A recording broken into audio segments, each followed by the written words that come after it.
तुमची रणनीती काय? जिल्ह्यामध्ये आमचे नेते शिवसेना आदरणीय एकनाथराव शिंदे यांच्या बळकट करण्यासाठी आणि नांदेड जिल्ह्यामध्ये शिवसैनिकांना न्याय मिळण्यासाठी आमचे उपनेते आणि कॅबिनेट दर्जाचे नेते आदरणीय हेमंतभाऊ पाटील यांच्या मार्गदर्शनाखाली तद्वत त्यांच्यासोबतचे 3 आमदार व एकूण 4 आमदार यांच्या नेतृत्वात विशेषतः मुखेड, बिलोली, देगलूर, कुंडलवाडी, नायगाव या भागामध्ये येणाऱ्या नगरपालिका, जिल्हा परिषदा आणि पंचायत समिती यांच्या निवडणुकीचा निश्चित कार्यक्रम शिवसेना पक्षाने आखून आमच्या कार्यकर्त्यांना न्याय देण्याचा आम्ही प्रयत्न करत आहोत आणि या भागामध्ये सगळ्या कार्यकर्त्यांचं मनोबल वाढवण्यासाठी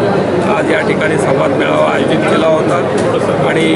पात्र उमेदवारांचे येणाऱ्या 1 हप्त्यामध्ये निवड करून वरिष्ठाकडे अहवाल सादर करून चांगल्या कार्यकर्त्यांना न्याय देण्याचा आमचा प्रयत्न राहील. बस शुक्रिया, थँक्यू.